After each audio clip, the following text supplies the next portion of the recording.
I guess I'll jump in because I can't stand the silence, so I'll jump in. You guys all know that about me, I'm sure. I am often when I think about economic sustainable development, I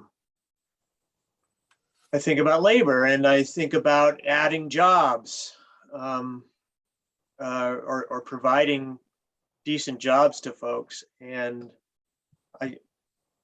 given I'm always coming from my very personal and insulated experience, but right now we're desperately trying to find out how to reduce the number of jobs that we offer and pay people more. And I'm just wondering what people think and what what some of the strategies are there, what some of the investments that people are willing to make, or that financial institutions are willing to make to allow that to happen. I think everybody in here has heard about the labor shortage.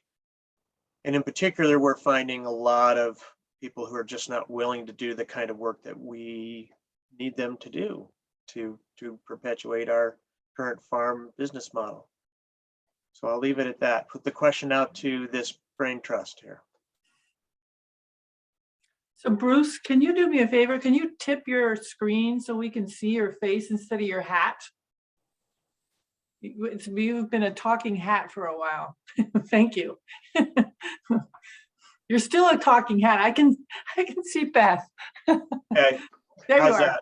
Got I it. just have to back up because our screen doesn't tilt anymore. Right. Okay. Sorry about that. Yeah, I was going to start with asking Bruce's question from the earlier session. I mean, that question of how you make this sustainable, how you feed everyone, and yet also, it's this perpetual balance that the system holds. And I appreciated Kyle's response in that I know there are, mission focused, there are values focused investors, but I still feel like we're stuck with this mismatch or need to integrate finding values driven consumers and integrating with the food access system so that everyone can benefit from nutritious food that's produced in a way that builds soil and doesn't pollute. And a big piece of that is that question of, so that's another layer, as if the layer you just asked wasn't enough, around how you pay people, well enough.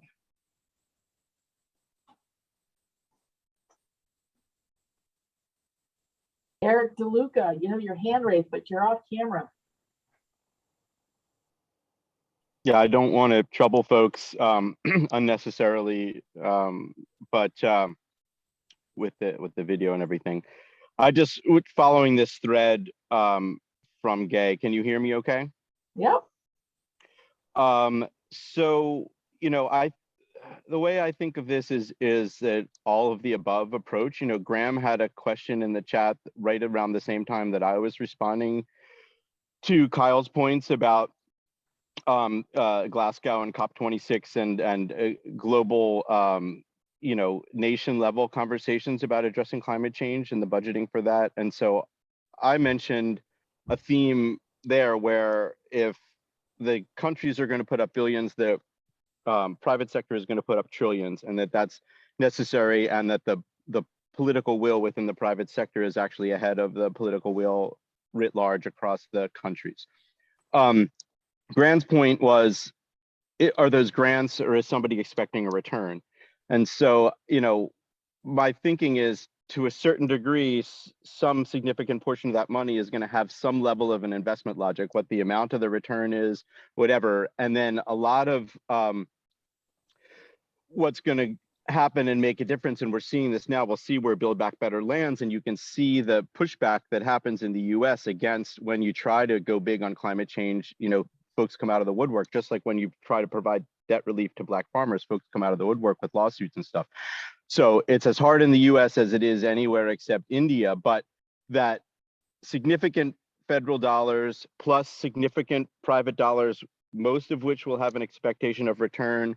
And in the midst of that, folks doing things that are grants-based. And when I think of payment for ecosystem services, I think of federal dollars that are going to function more like grants. And Erica pointed out some of the existing programs that are being used as channel for that funding. So my assumption is that it kind of needs to be a both and so that's a conversation in Vermont about how do we get everybody at the table together, those expecting a return, what is that return? What are the private sources, both federal and state through federal? And then how do we put folks in the middle to make sure we hold folks to the line around access, that we hold folks to the line around fair labor? So I'll stop there. So thank you, Eric. I'm just really wondering though, it feels like we have plenty of money in the system. It's just that it's going to the Midwest primarily and really large agribusiness owned farms in the Midwest and California and other places through the form of our taxpayer subsidies for corn, wheat, soybeans, and who else? Who knows what else? And you take a look at the unbelievable subsidy that our taxpayer dollars are spending and going towards, that are lining the pockets of large industrial scale agricultural owners, versus how much comes to the state in the form of specialty crop block grants and some of our other types of funding streams that come through the Agency of Agriculture, for instance, that we have to apply for. We have to bend over backwards to get them. We have to do all this reporting to be able to even like continue to access these funds. I'm just wondering, like, isn't it time that we all get organized and take on the federal food subsidy system and actually redirect it to a regional food system where we're producing more of our own food in the region and we're paying farmers to do all the things that we're needing done around soil and healthy food and regenerative ag practices and livable wages for everybody that's working in the food system? Like, it just seems like to me, like, one, the money's already there, it's just going in the wrong places. Secondly, the land in the Midwest, because of those ag practices, has been degraded, and that is contributing to global warming and climate change and ruining our seas and in the Gulf because of eutropia, all the sediments that are going into the Gulf. Like, why don't we just get organized and like take it on? I think this kind of thing is the first step in getting organized and taking it on, right? That things like Vermont Farm to Plate, right? Everybody getting together and at least recognizing the problems, right? And recognizing that there are other people that are part of this group that have interesting solutions, right? That is the first step to that. And you know, I like what Eric said, right? That there are the private companies will be the ones that, you know, and private individuals, like you're saying, Alan, right? We just have to figure out how to do it for ourselves. All the pieces are there, all the money is there. It is just an allocation issue. But what it really comes down to is it's an economics issue, right? The reason all of those things happen is because of GDP, right? That it's the way we're measuring what we're fighting for, what we're all trying to, you know, to grow, misses the boat, doesn't measure the right things, right? So we, you know, it's better to create a problem and a solution to clean up that problem than it is just to fix the problem, right? Because fixing the problem creates 0 GDP growth, and creating the problem and the solution creates, you know, 200% GDP growth, right? So but there are people that are recognizing that those are the problems and we have to value things more than financial capital. So to the point of how are we going to bring all those money together, the private capital, the grants, the debt, all of the things that are out there, is we have to give people better information and be able to show them all the impacts that we're measuring as well, so that they can start paying for that, right? And so I think that's what we've found, is the will is there from the private investment community. We just have to be able to give them the right information in the right way, which we have, we just need it organized the right way, like Ellen was saying. So I think if we can get structured and organized and going, then we can go find everything we need.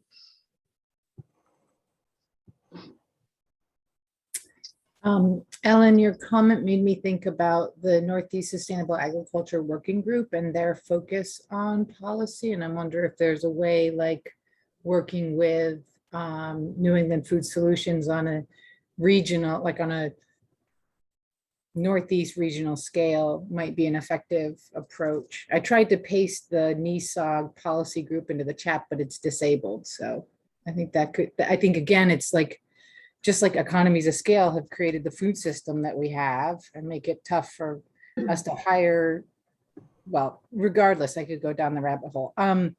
You know, I think that economy of scale mentality can be applied to advocacy, that we aren't as loud as agribusiness, but we really could be. So.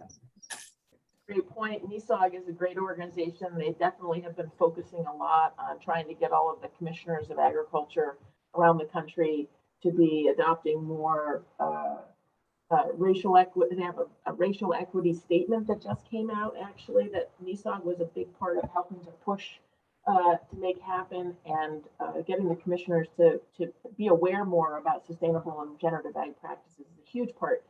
And I would say that very few of us in Vermont are actively engaged in NESOG, in part because we've been so active in Farm to Plate. And Food Solutions New England is thinking about having much more of a policy orientation, and there's opportunities to get involved there. So I think it's one of those both ands. Unfortunately, there's like so much more to do, and we need to be doing what we're doing in Vermont, and we need to be looking at the national policy stuff as well at this stage. Thanks for bringing that up.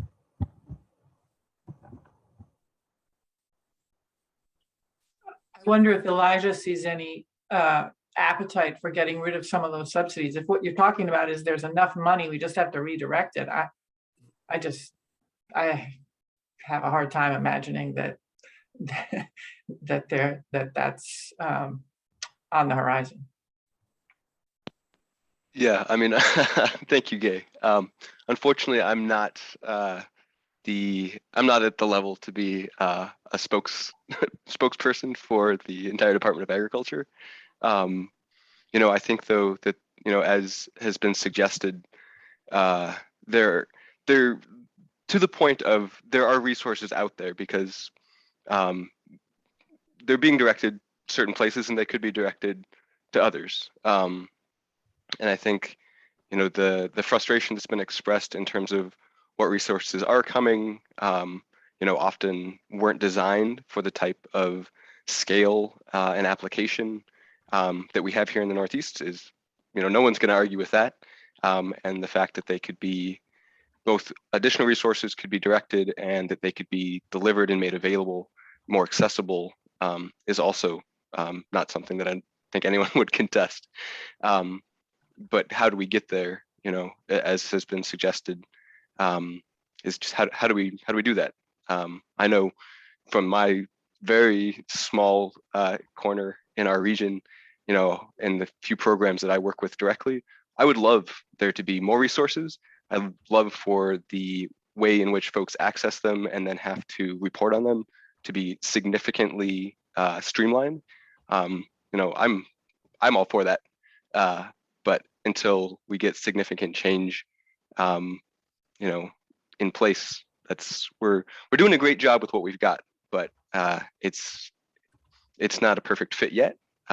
And there's a lot of kind of distance to make up. But yeah, I mean, there's more to come, as there always is.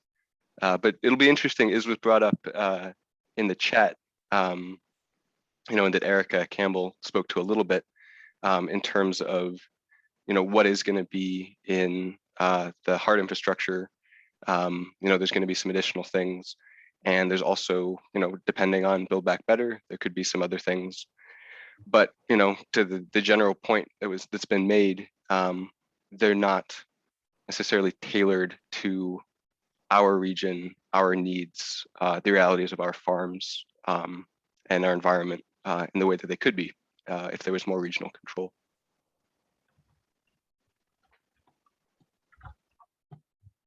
Great, thanks. Pleasure. Other thoughts? Does anyone have a sense, or has anyone done a study or some thinking about what the tipping point is? Where do we need to get to for things to really start to tip over so that the majority of agricultural work and food system work that we're doing actually supports building soils and providing access for all people to nutrient dense food?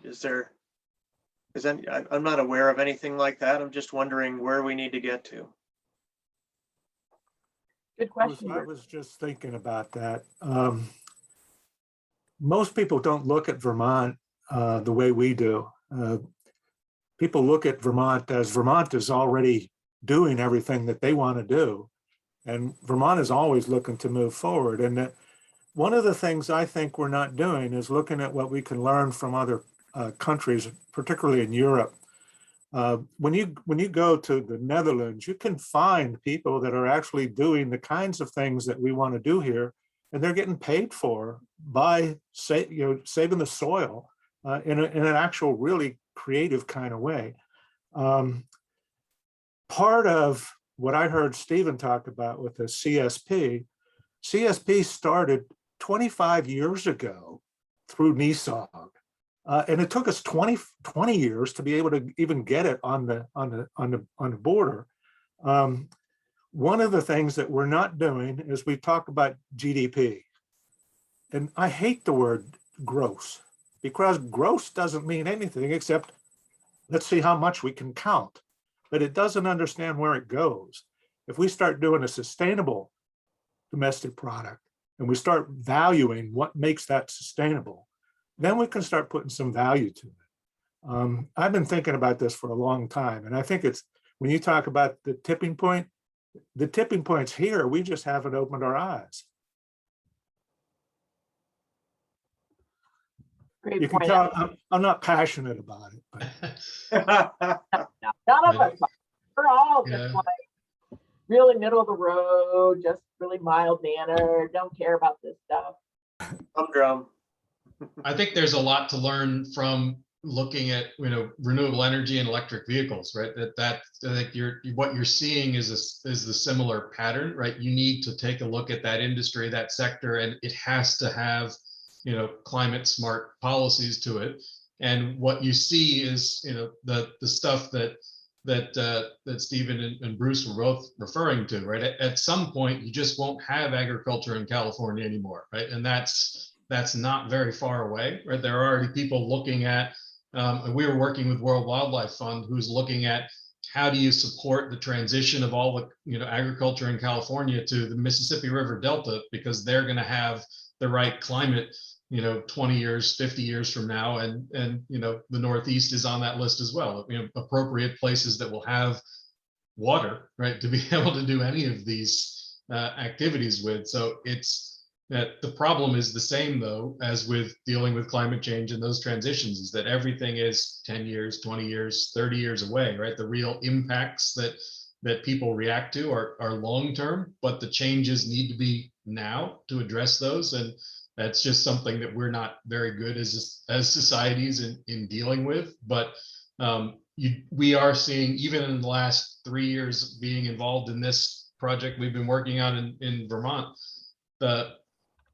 just the attitudes of people changing over that period of time have been dramatic in their understanding and their awareness of these issues and their ability and willingness to move capital into those things.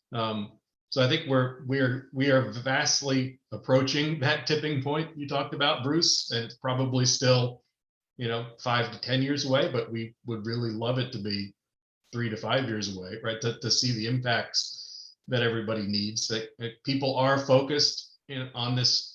If we don't have good action going and transformation going by 2030, we're all in really big trouble globally across a number of issues. So I think there is now at least that recognition that agriculture needs that part as well to participate. And there will be people that, like, we just talked to a company yesterday that's working with the New York Stock Exchange to create listed natural asset companies, so that you would appropriately value and be able to move capital towards ecological asset value as opposed to just financial value. So valuing that, the natural services that, that good regenerative farmlands and, and forest lands can provide. Right?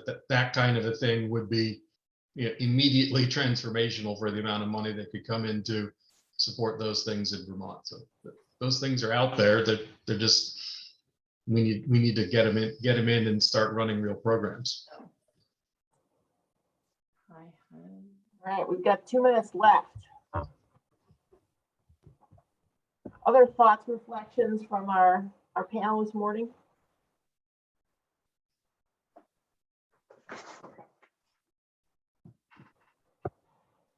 I just will ask the question and get some guidance, I hope, from the group.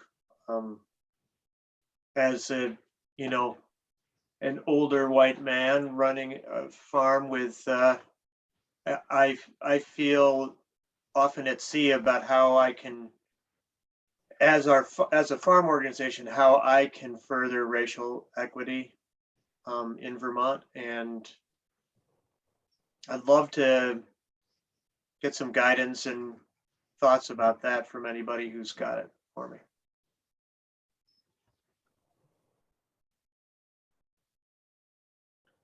Good question, Bruce.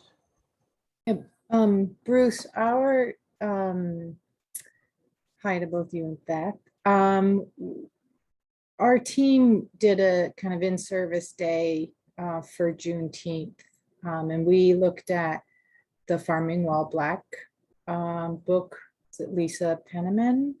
I mean, I'm sure there's a lot of resources within the network, but I think that might be a good place to start too, if you haven't seen that resource. We really focused on the last chapter, which was offered a lot of advice to the white population. So, did you have someone facilitate that? no, it was just on the team. We yeah, which in reflection, so a facilitator is always a good thing. But I think that was a, just for us, a venture where we took a day out at the river and enjoyed each other's company, took some private time to read and reflect, and then have just some open dialogue together. So. Yeah, it's very important for us white folks to do our own work, and then also find ways of being accountable to the BIPOC community. And so spending some time doing our own work first, reading like that, having discussions, opening things up, building trust to be able to develop the muscles to be able to talk about the way in which our food system has been completely built on the backs of Black and brown skinned people in this country for hundreds and hundreds and hundreds of years, since the founding of the colonists moving to this country.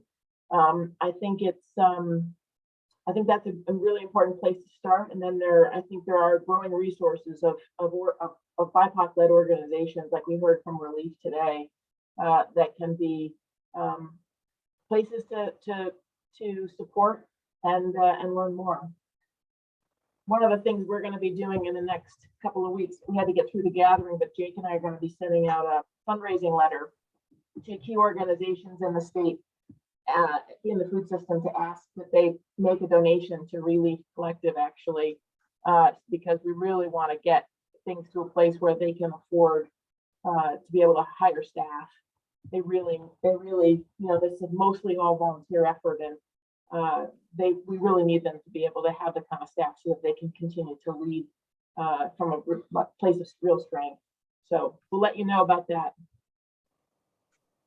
Thank you very much. Yeah, thank you, everybody. So we're at 2:02. We're due back at 1 o'clock. So go get some lunch, have some water, hydrate, and keep reflecting on all this, and keep doing all the great work that you're doing every day. And we'll see you back in the main room.